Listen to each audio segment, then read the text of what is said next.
Hello दोस्तों, नमस्कार। एक बार पुनः स्वागत है आप लोगों का अपने यूट्यूब चैनल अभियान बायोलॉजी क्लासेज में।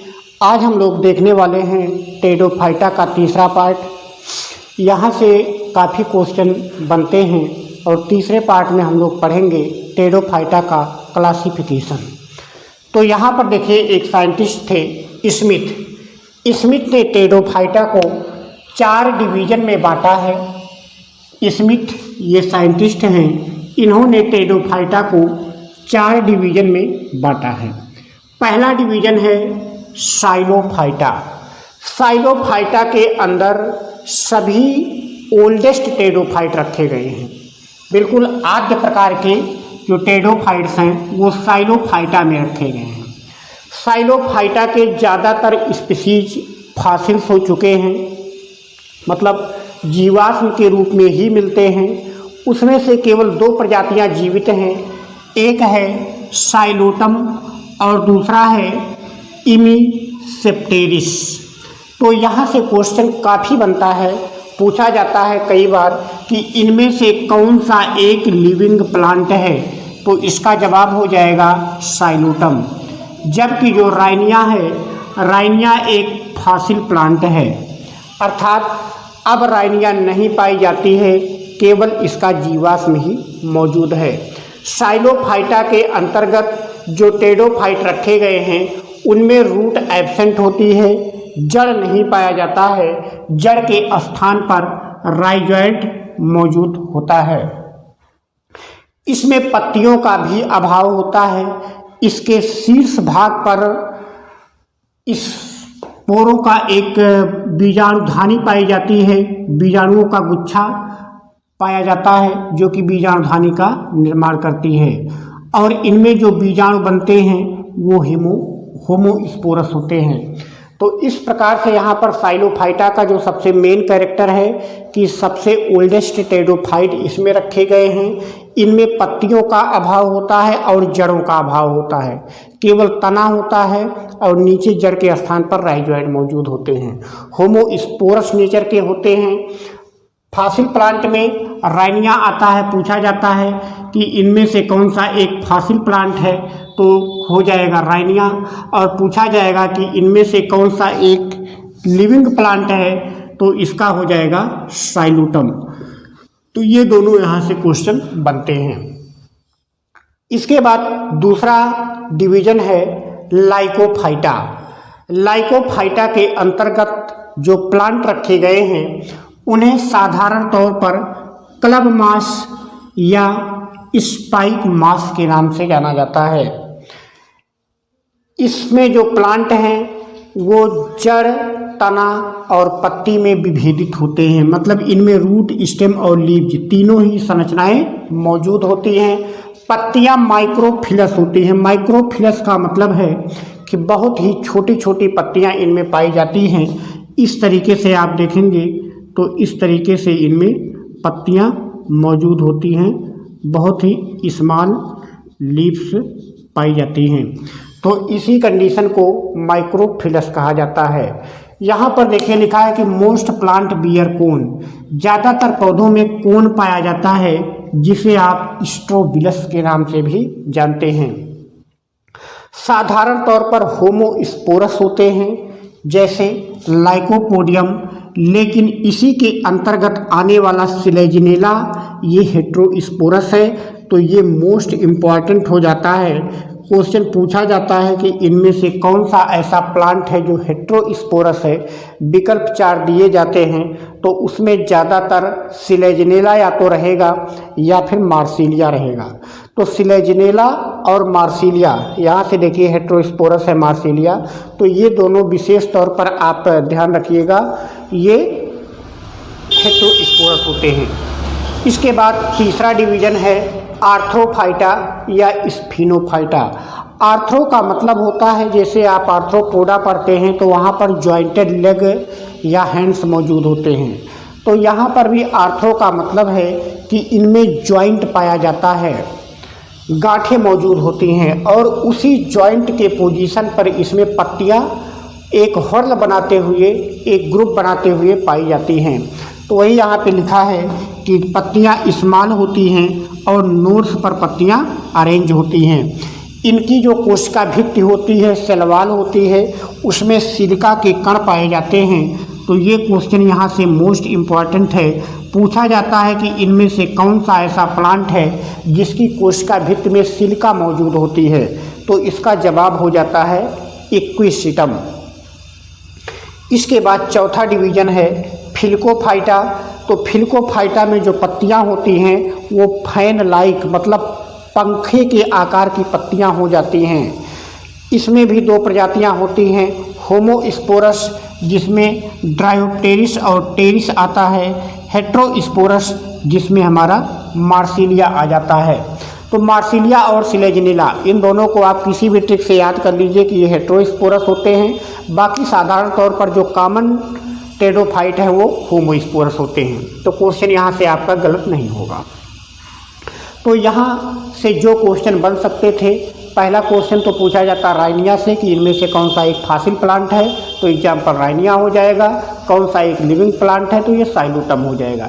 एक इमीसेप्टेरिस भी है, कभी कभी विकल्प में अगर ये भी दे दे तो इसको भी आप ध्यान रखिएगा कि ये भी एक लिविंग प्लांट है।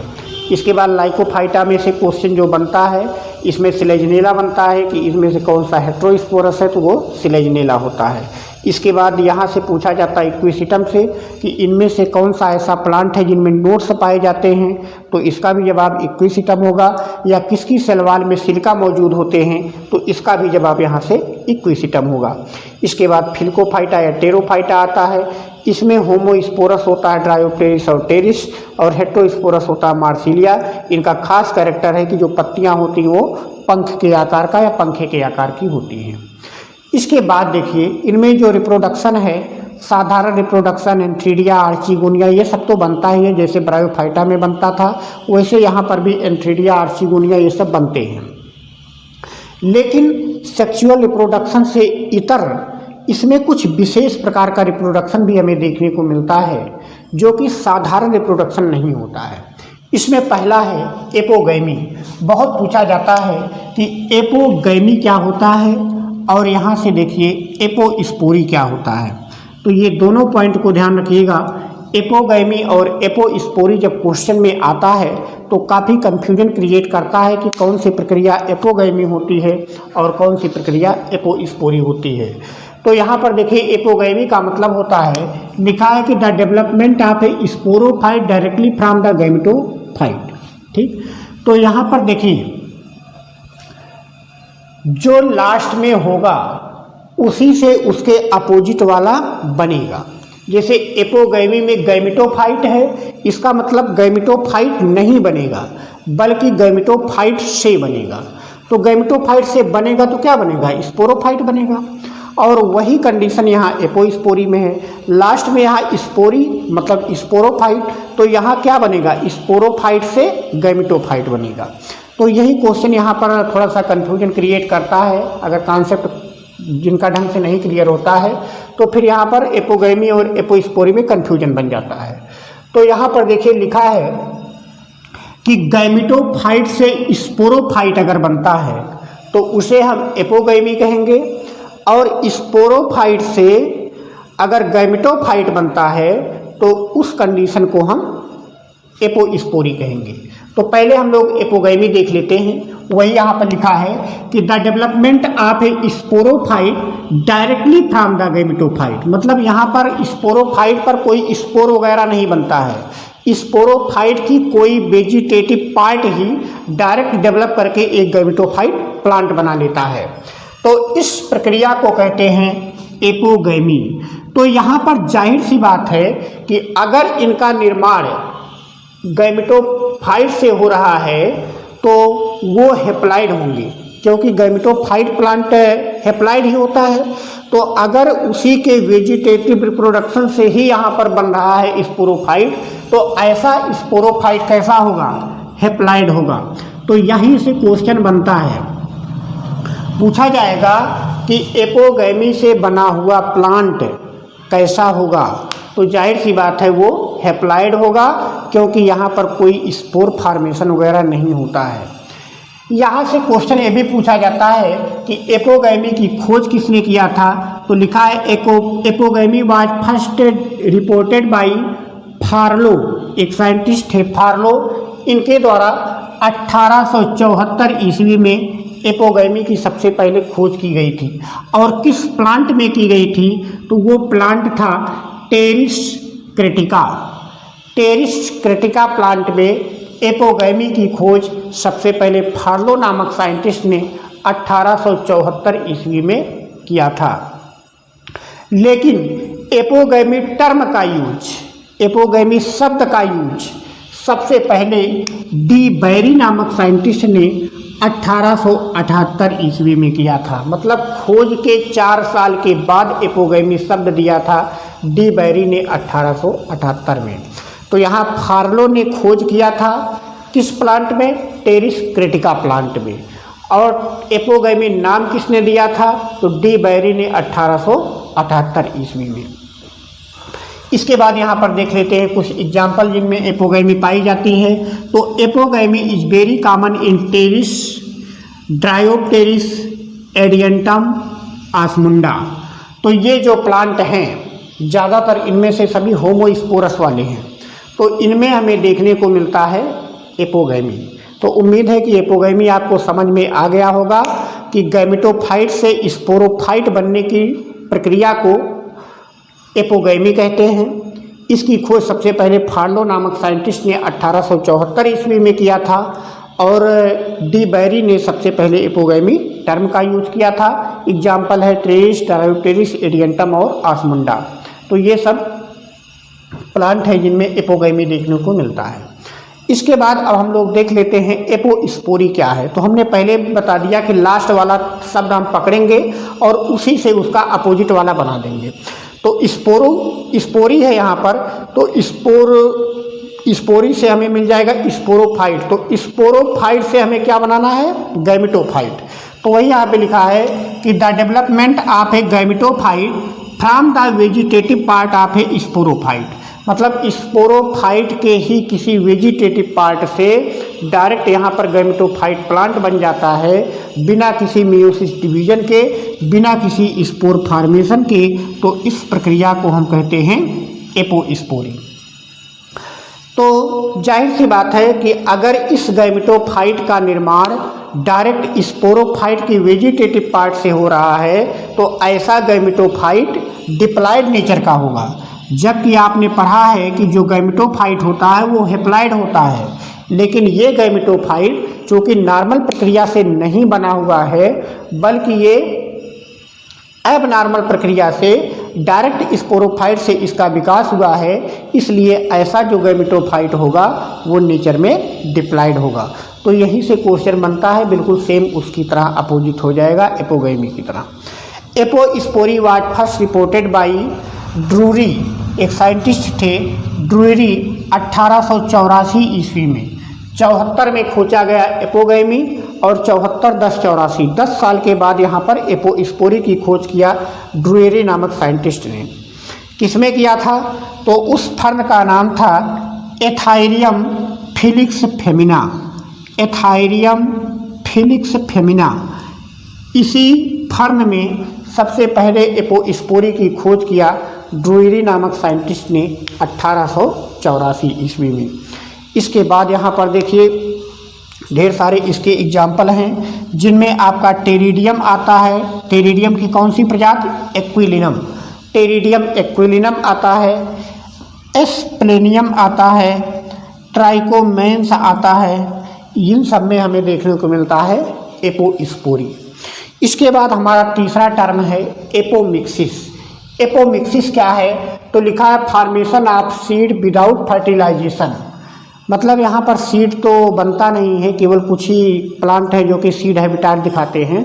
तो एपोमिक्सिस जो होता है वो बिना फर्टिलाइजेशन के बीज के निर्माण की प्रक्रिया को एपोमिक्सिस कहते हैं।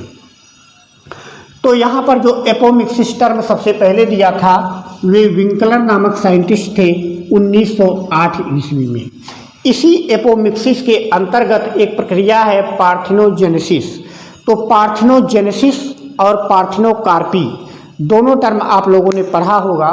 पार्थेनोजेनेसिस में क्या होता है कि जो एनिमल्स होते हैं, उनमें बिना फर्टिलाइजेशन के एग से डायरेक्ट एडल्ट बन जाने की प्रक्रिया को या नया जीवधारी बन जाने की प्रक्रिया को पार्थिनोजेनेसिस कहते हैं। तो पार्थिनोजेनेसिस एनिमल्स में एक साधारण प्रक्रिया है, जबकि जो पार्थिनोकार्पी है वो प्लांट में होता है, हायर प्लांट में, कि बिना फर्टिलाइजेशन के फ्रूट्स या सीड निर्माण की प्रक्रिया को पार्थिनोकार्पी कहते हैं। तो पार्थिनोजेनेसिस साधारण तौर पर तो जंतुओं में पाया जाता है, लेकिन कुछ लोअर प्लांट भी हैं जिनमें पार्थिनोजेनेसिस देखने को मिलता है। तो वही यहाँ पे लिखा है कि पार्थिनोजेनेसिस क्या है, तो formation of sporophyte from egg without fertilization is known as parthenogenesis. यहाँ पर भी एग से बिना फर्टिलाइजेशन के डायरेक्ट यहाँ पर प्लांट गैमेटोफाइट प्लांट का निर्माण हो, स्पोरोफाइट प्लांट का निर्माण हो जाता है, इसलिए इस प्रक्रिया को हम पार्थिनोजेनेसिस कहते हैं। तो जाहिर सी बात है कि ऐसा स्पोरोफाइट जो एग से डायरेक्ट बनेगा बिना फर्टिलाइजेशन के, वो स्पोरोफाइट नेचर में कैसा होगा, हैप्लॉइड नेचर का होगा। यहाँ पर देखिए साइंटिस्ट का नाम लिखा है farmer and Digby. Farmer and Digby 1907। इन्होंने ऑब्जर्व दैट इन होमोस्पोरस और लेप्टोस्पोरेंजिएट फर्न, ऐसे फर्न जो कि होमोस्पोरस होते हैं और लेप्टोस्पोरेंजिएट होते हैं। पहले लेक्चर में हमने लेप्टोस्पोरेंजिएट और यूस्पोरेंजिएट बताया था। लेप्टोस्पोरेंजिएट का मतलब होता है कि जब बीजाणुधानी का निर्माण या स्पोरेंजियम का निर्माण एक ही सेल से होता है तो उस प्लांट को लेप्टोस्पोरेंजिएट कहते हैं। और जब यहाँ पर बीजाणुधानी का निर्माण एक ग्रुप ऑफ सेल से होता है तो ऐसे प्लांट को यूस्पोरेंजिएट कहते हैं। तो वहाँ पर हमने एग्जाम्पल सहित बताया हुआ है लेप्टोस्पोरेंजिएट को। तो वही लिखा है कि होमोस्पोरस और लेप्टोस्पोरेंजिएट फर्न में apospory was always followed by parthenogenesis. तो इन साइंटिस्टों ने बताया कि जो एपोस्पोरी की प्रक्रिया हमें देखने को मिलती है इन प्लांटों में, वो पार्थिनोजेनेसिस के द्वारा ही संपन्न होती है। जैसे जो यहाँ पर आपने पढ़ा है एपोस्पोरी, हाँ एपोस्पोरी में आपने पढ़ा है कि स्पोरोफाइट से यहाँ पर गैमेटोफाइट बन जा रहा है। तो यहाँ पर देखिए वही प्रक्रिया बता रहे हैं कि ऐसे ही प्लांट में हमें पार्थिनोजेनेसिस भी देखने को मिलता है। इसका एग्जाम्पल है सिलेजनेला इंटरमीडिया और सिलेजनेला स्पाइनुलोसा। इसके अलावा यहाँ पर मार्सिलिया ड्रूमोंडी। तो ये 3 प्लांट हैं, सिलेजनेला इंटरमीडिया, सिलेजनेला स्पाइनुलोसा और मार्सिलिया ड्रूमोंडी। ये ऐसे प्लांट हैं जिनमें हमें पार्थिनोजेनेसिस देखने को मिलता है। इसके बाद यहाँ से एक और मोस्ट इम्पॉर्टेंट क्वेश्चन पूछा जाता है टीलोम थ्योरी के बारे में। टीलोम थ्योरी हमें ये बताती है कि टेरिडोफाइट में रूट, स्टेम और लीव्स कैसे बनते हैं, मतलब कि इनका डिफ्रेंशिएशन कैसे होता है, कैसे इनका निर्माण होता है। इसी चीज़ को बताने वाली थियोरी को हम टीलोम थ्योरी कहते हैं। और ये थ्योरी दिया था जिम्मरमैन नामक साइंटिस्ट ने 1930 ईस्वी में। तो यहाँ से यही क्वेश्चन पूछा जाता है कि टीलोम थ्योरी वाज गिवन बाई, तो यहाँ साइंटिस्ट का नाम ही केवल याद कर लीजिए, जिम्मरमैन 1930। यह पूछा जा सकता है कि टीलोम थ्योरी किससे रिलेटेड है, तो ये टेरिडोफाइटा में जड़, तना और पत्ती की उत्पत्ति कैसे हुई है, इस बात की व्याख्या करने के लिए टीलोम थ्योरी दी गई है। बाकी जब आप बीएससी पढ़ेंगे तो वहाँ पर टीलोम थ्योरी आपको विस्तार से पढ़ना है। यहाँ क्वेश्चन केवल यही बनेगा कि टीलोम थ्योरी दिया किसने था और ये किससे रिलेटेड है। इसके बाद यहाँ पर देखिए कुछ स्पेशल पॉइंट है जहाँ से क्वेश्चन बनता है। पूछा जाता है कि इनमें से कौन सा प्लांट फ्री फ्लोटिंग टेरिडोफाइट है। जैसे पानी में भी 2 प्रकार के पौधे होते हैं, एक तो जड़ के द्वारा पानी में स्थिर रहते हैं और दूसरे होते हैं कि पानी के साथ साथ वो बहते रहते हैं, जैसे नाव चलती है पानी में, उस प्रकार से ये फ्लोटिंग होते हैं। तो यहाँ पूछा जाता है कि इनमें से कौन सा प्लांट फ्री फ्लोटिंग है, तो एजोला और साल्विनिया ये दोनों ऐसे प्लांट हैं जो कि फ्री फ्लोटिंग होते हैं, जल में स्वतंत्र रूप से तैरते हैं। इनमें से एजोला की सबसे खास बात है कि ये सबसे स्मॉलेस्ट टेरिडोफाइट है, सबसे छोटा टेरिडोफाइट है। और एजोला में ब्लू ग्रीन एल्गी, नास्टाक और एनाबिना सहजीवी के रूप में पाई जाती है। और एजोला का प्रयोग बायो फर्टिलाइज़र के रूप में भी किया जाता है। इकोनॉमिक इम्पोर्टेंस में इसको आपको बताया जाएगा। यहाँ से अब एक और क्वेश्चन बनता है कि इनमें से कौन सा रूटलेस फर्न है। देखिए, जो दोनों यहाँ पर फ्री फ्लोटिंग है, एजोला और साल्विनिया, इनमें से एजोला में रूट पाई जाती है छोटी छोटी, लेकिन साल्विनिया में रूट नहीं पाई जाती है। तो अगर क्वेश्चन बनेगा कि इनमें से कौन सा एक रूटलेस फर्न है, जो कि मोस्ट इम्पॉर्टेंट है, कई बार ये परीक्षाओं में पूछा गया है, तो इसमें आप साल्विनिया बिल्कुल रख लीजिए कि इसमें रूट हमें देखने को नहीं मिलती है। फ्री फ्लोटिंग दोनों है, एजोला भी साल्विनिया भी, लेकिन एजोला में रूट्स होती है, साल्विनिया में रूट्स नहीं होती है। इसके बाद पूछा जाता है कि इनमें से कौन सा एक जीरोफिटिक फर्न है। तो ड्राइनेरिया और एडियंटम इंसिसम ये जीरोफिटिक फर्न हैं जो कि मरुस्थल में पाए जाते हैं। फिर इसमें पूछा जाता है कि इनमें से कौन सा ऐसा फर्न है जो कि वुडी होता है, मतलब जिसमें लकड़ी पाया जाता है। तो वो है साइथिया। साइथिया सबसे बड़ा टेरिडोफाइट भी है। पूछा जाएगा कि इनमें से कौन सा सबसे बड़ा फर्न है या सबसे बड़ा टेरिडोफाइट है, तो इसका जवाब हो जाएगा साइथिया। पहले लेक्चर में हमने साइथिया बताया था, जिसकी लंबाई 5 से 20 फीट तक हो सकती है। तो इसके केस में आप यही ध्यान रखिएगा कि साइथिया सबसे बड़ा टेरिडोफाइट है और इसमें लकड़ी पाया जाता है। फिर क्वेश्चन पूछा जाता है कि इनमें से किस प्लांट में हमें सीड हैबिटाट देखने को मिलती है, मतलब बीज देखने को मिलता है। तो यहाँ हो जाएगा सिलेजिनेला रूपेस्टिस।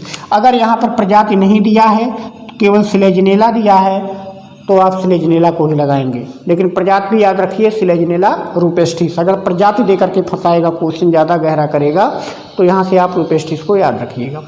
इसके बाद एक्वोटिक फर्न पूछा जाता है, इनमें से कौन कौन से जलीय फर्न हैं। तो उनमें हो जाएगा आपका साल्विनिया, एजोला, मार्सिलिया और पिलुलेरिया।